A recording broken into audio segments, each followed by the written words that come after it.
Good evening and welcome. First up, while US President Donald Trump and North Korean leader Kim Jong-un play at cowboys and Indians in the sandpit of global one-upmanship, let's find out, is there really a red button on the desks of leaders? One which they can press to trigger off a nuclear strike? Well, in the US, the so-called red button is really a metal briefcase which is always carried by the military aide who accompanies the President of the US everywhere. Only the President of the United States can authorize a nuclear attack. The briefcase and its cover weigh about 20 kilograms. So what's inside that suitcase, which is also known as the atomic football, the black box, or even the button? Well, inside the briefcase are 4 items. There's a black book which lists the options open to the launching country for retaliation. There's another book with a list of site locations of where the president can be whisked away to safety. Then there's a folder containing a description of procedures for the emergency alert system. And finally, there's a small card with authentication codes on it. Now comes the strike itself, and here's how it goes. The president would first decide on which weapons are to be launched. Next, his order would be verified by the Secretary of Defense. Next, the President has to identify himself to the Joint Chiefs of Staff through his personal code. It is only after all these steps that nuclear weapons would be launched. Now, the procedures vary slightly in different countries, but there you have it. It's not as easy as President Trump and North Korean leader Kim Jong-un would have us believe.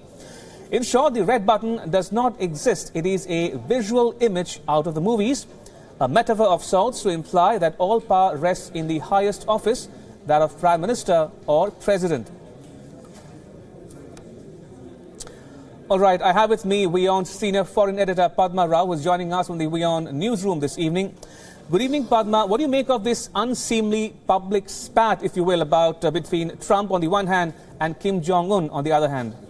Well, I think it's very in keeping with the characters of both these gentlemen, as we've seen, especially in the new year. What wasn't in keeping with the character of Kim Jong-un is, his sudden change of heart, if you like, and his sudden change of suit, if you like, and the appearance he made and the slightly conciliatory tone he's taken on. And, of course, indeed, the commencement of talks, as we saw just now, between, at least between North Korea and South Korea. Now, all this could not, of course, have happened, I do feel, without some sort of a track 4, track 5, track 6, if you like, diplomatic effort also, which also involved the United States. I don't think it is possible that the South Koreans and the North Koreans could simply just meet at the border and talk across the fence without the United States being aware of that conversation. Never mind what the conflicting noises that are emerging from the United States. But as we know, the United States administration has always preferred to speak in 2 tongues and perhaps keep the world guessing, and that is indeed what seems to be happening.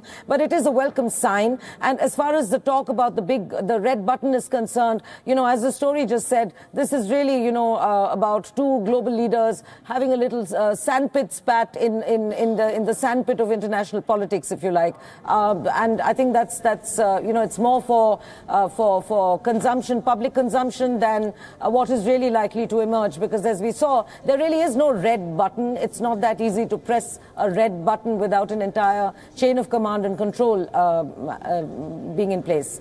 And very quickly, Padma, does this back and forth, this verbal duel, as it were, reduce the scope for talks, negotiations going forward? I'm sorry, Ramesh, I didn't get your question. This back and forth between Trump and Kim Jong-un, this verbal duel, will it reduce the scope for future negotiations or dialogue? I don't think so. I think it's really just, keeping, on the one hand, they're upping the ante, on the other hand, they're talking. And that is usually what happens. We've also seen that happen frequently between India and Pakistan in the past. Of course, since at least till talks froze over completely after the 26/11 attacks in Mumbai. But I think it is a normal part of diplomacy, especially between 2 states that are not exactly the best of buddies, that they tend to talk on 2 levels, if you like. and indeed on multiple levels, multiple tracks, if you like. So yes, there will be the conciliatory tone emerging every now and then from DC and as well as Pyongyang, but the two leaders, enjoying the huge sort of public viewing that they seem to enjoy, each of them within their own spheres, will certainly keep up the rhetoric that that they've been indulging in up to now. All right, thank you, Padma. That was WION Senior Foreign Editor Padma Rao joining us this evening.